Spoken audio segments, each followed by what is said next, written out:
गांव के बाहर एक पुरानी हवेली थी जिसे लोग खौफनाक हवेली के नाम से जानते थे। कहते थे कि वहां रात में अजीब आवाजें आती थी और जो भी वहां गया वह कभी वापस नहीं आया। एक रात 4 दोस्त राधिका, नितिन, साक्षी और आर्यन ने तय किया कि वे हवेली की सच्चाई जानने के लिए जाएंगे। जब वे हवेली पहुंचे तो वहां की खिड़कियां टूट चुकी थी और दरवाजे पर जंग लगा था। एक रहस्यमय ठंड हवा उन्हें अंदर खींच रही थी।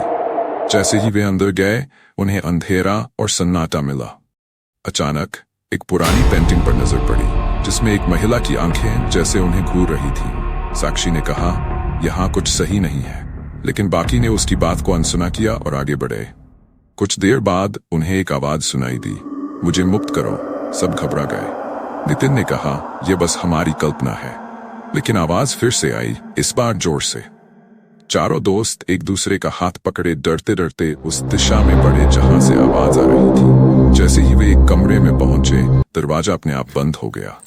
कमरे में चारों ओर पुरानी किताबें बिखरी हुई थीं। एक किताब के पन्ने अपने आप पलटने लगे। उसमें लिखा था, जो इस हवेली में आएगा उसे हमेशा के लिए यहीं रहना होगा। आर्यन ने डर के मारे चिल्लाते हुए कहा, हमें यहां से निकलना होगा।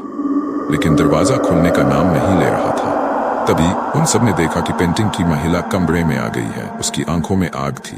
उसने धीरे धीरे कहा, तुम सब मेरे साथी बनोगे। गांव वालों ने अगले दिन देखा कि हवेली के दरवाजे फिर से बंद हैं, लेकिन 4 दोस्तों का कोई नामो निशान नहीं था। लोग कहते हैं, जब भी रात होती है हवेली से फिर वही आवाजें सुनाई देती है, मुझे मुक्त करो। उस खौफनाक हवेली की सच्चाई आज भी अनजानी है।